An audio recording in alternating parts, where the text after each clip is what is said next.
जय हिंद। आज की क्लास में हम नया टॉपिक कर रहे हैं president of India. President of India first से लेके अब तक की कौन है प्रेसिडेंट, कोई मुझे बताएगा? करंट प्रेसिडेंट कौन है? द्रौपदी मुर्मू।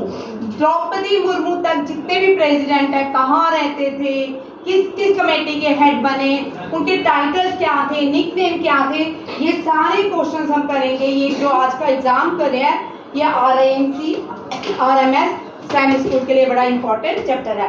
पहला क्वेश्चन है, पहले प्रेसिडेंट है भारत के राजेंद्र प्रसाद। हम खाली राजेंद्र, अभी मैंने आपको ये सारा पढ़ाया कि मैंने आपको बताया राजेंद्र प्रसाद कौन थे, ठीक है, कहाँ बहाल हुए, समाधि कहाँ थी, जो इससे रिलेटेड क्वेश्चन आएंगे वो भी मैं आपको साथ में बताऊंगी। जो बीच में रह गया उनको भी डिस्कस करेंगे। फर्स्ट क्वेश्चन है लिखा, first president of India, Bharat के पहले प्रेसिडेंट कौन है? डॉक्टर राजेंद्र प्रसाद। डॉक्टर राजेंद्र प्रसाद को देश रत्न के नाम से जाना जाता है। क्या कहा जाता है? देश रत्न। डॉक्टर राजेंद्र प्रसाद ये पहले longest serving president of Bharat हुए। क्यों लॉन्गेस्ट सर्विंग का मतलब ये 2 बार भारत के प्रेसिडेंट बने। कितनी बार भारत के प्रेसिडेंट बने? 2 बार का मतलब आप अभी तक कोई भी ऐसा प्रेसिडेंट नहीं है जो भारत के 2 बार प्रेसिडेंट बने हो। He was the first and the last अभी तक, ठीक है, president to become the president of India twice, ठीक है। इससे पहले ये भारत के फर्स्ट एग्रीकल्चर मिनिस्टर भी बने। फर्स्ट एग्रीकल्चर मिनिस्टर कौन थे? डॉक्टर राजेंद्र प्रसाद। अब जब हमारा कॉन्स्टिट्यूशन कैबिनेट मिशन प्लान के अंदर 1946 कैबिनेट मिशन प्लान हुआ, उसके अंदर हमने अपनी कॉन्स्टिट्यूंट असेंबली बनाई। उस कॉन्स्टिट्यूंट असेंबली के अंदर हमने ड्राफ्टिंग कमेटी फ्रेम करने की बात की। और जब ड्राफ्टिंग कमेटी फ्रेम करने की बात हुई उस कॉन्स्टिट्यूंट असेंबली के अंदर सबसे पहले हमने क्या बनाया? Constituent assembly. उस कॉन्स्टिट्यूंट असेंबली के अंदर जो फर्स्ट प्रेसिडेंट बनाए गए, चेयरमैन बनाए गए, वो टेम्परेरी थे। उनका नाम था सच्चिदानंद सिन्हा, ठीक है। उसके बाद जो परमानेंट चेयरमैन बनाए गए वो थे डॉक्टर राजेंद्र प्रसाद। डॉक्टर राजेंद्र प्रसाद जो थे वो क्या थे? कॉन्स्टिट्यूंट असेंबली के चेयरमैन 11 दिसंबर 1946 में बनाए गए। उसके बाद उस कॉन्स्टिट्यूंट असेंबली के बाद उसमें ड्राफ्टिंग कमेटी बनाई। क्या बनाएगी? Drafting committee. उस ड्राफ्टिंग कमेटी के हेड नियुक्त हुए डॉक्टर BR अम्बेडकर। अब हमने डॉक्टर BR अम्बेडकर के बारे में आज नहीं पढ़ना, हमने डॉक्टर राजेंद्र प्रसाद के बारे में पढ़ना है। उस ड्राफ्टिंग कमेटी की क्यों उनके पढ़ रहे हैं? उस ड्राफ्टिंग कमेटी में कुछ कमेटीज थी जिनके हेड कौन थे? Doctor Rajendra Prasad. Doctor Rajendra Prasad steering committee के हेड बनाए गए, एडॉक कमेटी के हेड बनाए गए, ठीक है, ये भी याद रखिएगा। उसके बाद आपको उनका क्वेश्चन मैंने आपको यहाँ लिखा, टाइटल उनका याद रखिएगा, देश रत्न, first president of India, first agriculture minister of India, chairman of the constituent assembly and the chairman of the ad hoc committee and steering committee. Born कहाँ हुए? ये कौन सी भारत की कौन सी स्टेट से आते हैं? ठीक है, ये भारत की स्टेट है बिहार। कहाँ से आते हैं? बिहार। आजकल जो क्वेश्चन आते हैं ये सीधे क्वेश्चन नहीं आते कि Rajendra Prasad was born in which state of India. अब आपको ये पूछ सकते हैं Rajendra Prasad was born in Bihar, in which district of Bihar? वो डिस्ट्रिक्ट मैंने लिखी है सीवान। क्या है? सीवान डिस्ट्रिक्ट है। कौन सी जगह की? जरदेई इन सीवान डिस्ट्रिक्ट ऑफ बिहार, ये भी याद रखिएगा। उसके बाद डॉक्टर राजेंद्र प्रसाद की समाधि, जहाँ पे उनको ट्रिब्यूट दिया जाता है उसको बोला जाता है समाधि। उनकी समाधि बिहार में कहाँ बनाई गई है? पटना में। पटना महापरियान घाट किसकी समाधि है? फर्स्ट प्रेसिडेंट ऑफ इंडिया की। जैसे महात्मा गांधी की समाधि राजघाट है, इंदिरा गांधी की समाधि शक्ति स्थल है, अटल गांधी की समाधि अटल स्थल है, अटल बिहारी वाजपेयी की समाधि अटल स्थल है। इसी तरह हर एक prime minister, president of India, pilots of India को अलग अलग जगह दी गई है। अब आते हैं बिहार के बारे में, क्योंकि बिहार इनकी क्या है? Born birth place. और जब एक चीज करेंगे उसके साथ जितने भी क्वेश्चन होते हैं जनरल स्टडीज में सारे डिस्कस किए जाते हैं। बिहार की कैपिटल पटना। हमने बिहार को हम भारत के पहले एंशिएंट रूलर चंद्रगुप्त मौर्य के टाइम से जानते हैं, ठीक है। चंद्रगुप्त मौर्य जो है फर्स्ट रूलर ऑफ इंडिया थे, चंद्रगुप्त मौर्य, और उनकी कैपिटल थी पाटलिपुत्रा, ठीक है। बिहार, मगध, मगध कहाँ पे है? बिहार में, ठीक है। पाटलिपुत्रा पटना को कहा जाता है, पटना को क्या कहा जाता है? पाटलिपुत्रा।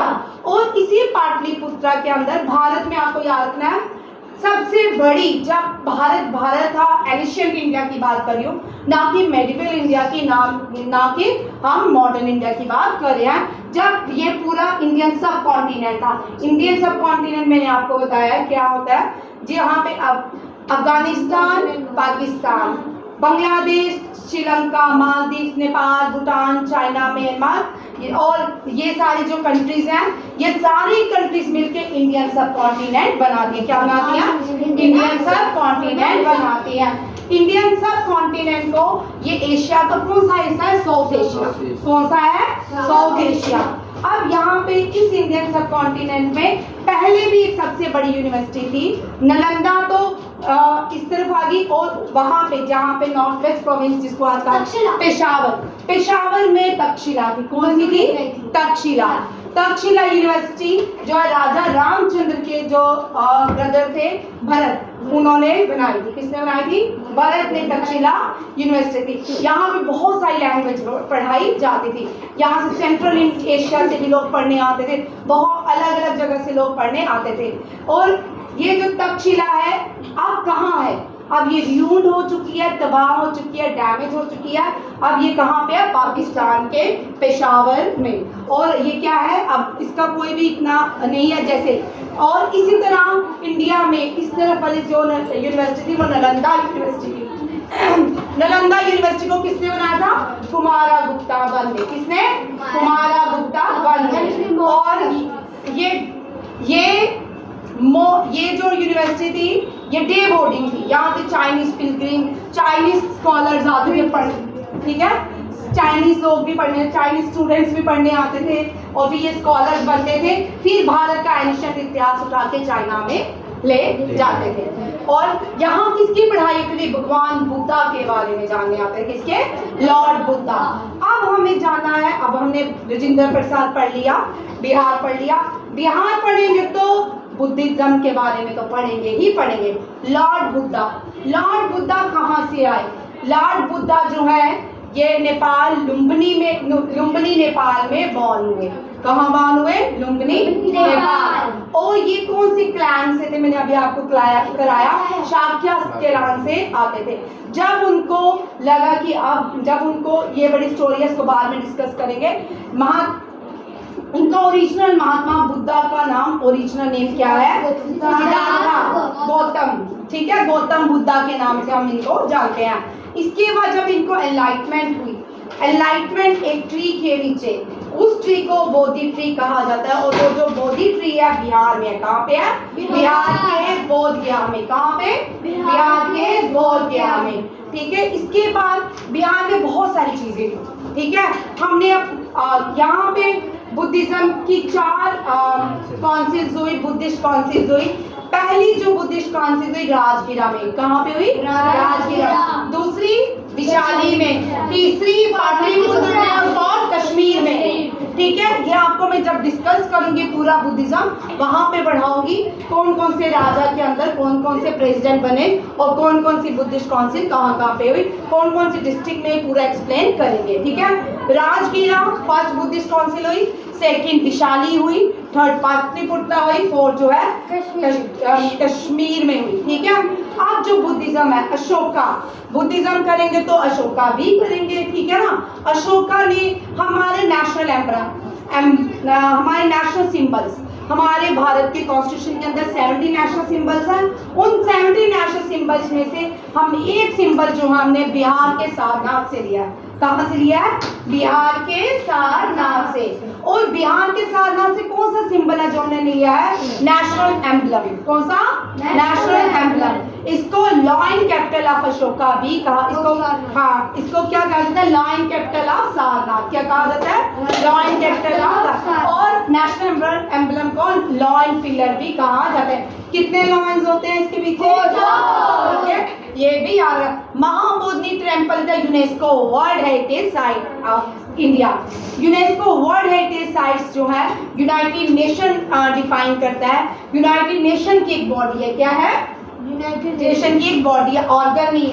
ऑर्गन जो है वो अलग है, बॉडी जो है वो पूरे वर्ल्ड में काम करती है। जैसे कि international labour organisation, world health organisation, UNESCO, UNICEF, एक रह गया FAO। इसी तरह यूनेस्को भी क्या करता है? वर्ल्ड की हेरिटेज चीजों को मेंटेन करता है। बिहार की जो हेरिटेज चीज है वो क्या है? महाबोधि टेम्पल। यहाँ पे टोटल इंडिया में 42 अभी तक कितनी है यूनेस्को वर्ल्ड हेरिटेज साइट? 42। और जो 42nd है वो कौन सी है? होसाला टेम्पल। कौन सी है? होसाला टेम्पल। 41 कौन सी है? कल हमने 39 का वो लिखा था। 41 कौन सी है? शांति निकेतन। कौन सी है? शांति निकेतन। 39 कौन सी है? एंड 40 कौन सी है? धोलावीरा। फर्स्ट है अजंता के एलोरा के। फर्स्ट कौन सी है? अजंता के एलोरा के। याद रखिएगा। नेक्स्ट आते हैं उसके बाद साथ में है ये आपके क्वेश्चन रहे इसके। फर्स्ट प्रेसिडेंट ऑफ इंडिया हमने पढ़ा। जब भी हम कोई भी, अब हमने पूरे प्रेसिडेंट पढ़ने हैं, जहां जहां से भी जो प्रेसिडेंट है, जो उसके क्वेश्चन कंसर्निंग होते हैं वो सारे जीएस में पढ़ने ही पड़ते हैं। जीएस ऐसा नहीं है कि हमने सीधे पढ़ाया कि 1 2 3 4 5 6, ऐसा जीएस नहीं होता है। ठीक है, मैंने आपको ये कॉन्स्टिट्यूशन, ये देश के प्रेसिडेंट के साथ मैंने आपको हिस्ट्री भी बताई और एक ज्योग्राफी का क्वेश्चन भी बनता है। सारो ऑफ बिहार कौन सी नदी को कहते हैं? कोसी। ये कोसी नेपाल से आती है और बिहार में क्या करती है? सारो क्रिएट करती है, तांडव मचाती है, लाइफ एंड प्रॉपर्टी को नुकसान पहुंचाती है। कौन सी नदी बिहार की नुकसान पहुंचाती है? कोसी। ठीक है, ये कहाँ पे है? ये बिहार में बहती है। जम्मू में जब फ्लड आएगा फिर सारो बनाएंगे। चुनाव भाई देखो, मानसून रिवर्स जो है मैक्सिमम सौरो क्रिएट करती है। पेरिनल रिवर जो होती हैं जैसे गंगा, यमुना, जब अगर मानसून जब आते हैं इनमें जब वाटर रेज हो जाता है तो फ्लड क्रिएट करेंगी, उससे सौरो होगा। लास्ट ईयर हमने देखा हिमाचल में ब्यास, सतलुज, इन नदियों ने क्या किया? बड़े सारी वहाँ पे फ्लड जैसे फ्लड आए बहुत सारे। ठीक है, इनको अब हम बोल सकते हैं हिमाचल प्रदेश की सारो रिवर ब्यास को, लास्ट ईयर ब्यास ने पूरी हिमाचल प्रदेश में क्या किया? लाइफ एंड प्रॉपर्टी को डिस्ट्रॉय किया। जो भी नदी लाइफ एंड प्रॉपर्टी को डिस्ट्रॉय करेगी उनको सारो रिवर्स कहेंगे। सारो ऑफ बिहार कोसी, सारो ऑफ असम ब्रह्मपुत्रा, सारो ऑफ लखनऊ, और सारो ऑफ चाइना हवांगो, सारो ऑफ उड़ीसा महानदी, सारो ऑफ उत्तर प्रदेश गोमती गागर। ठीक है, अलग अलग नदियां हैं, अलग अलग सारो रिवर्स कहलाती हैं। समझ आया? ये सारी आपकी नदियां हैं। यहीं से आज यहाँ से क्वेश्चन हम ऑफ करते हैं। सब लिख लो जिसने नहीं लिखा। कल आपका टेस्ट रहेगा, कल आपकी 10 to 4 तक है ना, तो ये पहले टेस्ट रहेगा। कल हम 2-3 कल मेरी क्लास ज़्यादा लंबी रहेगी। ठीक है, थैंक यू। जय हिंद, जय भारत।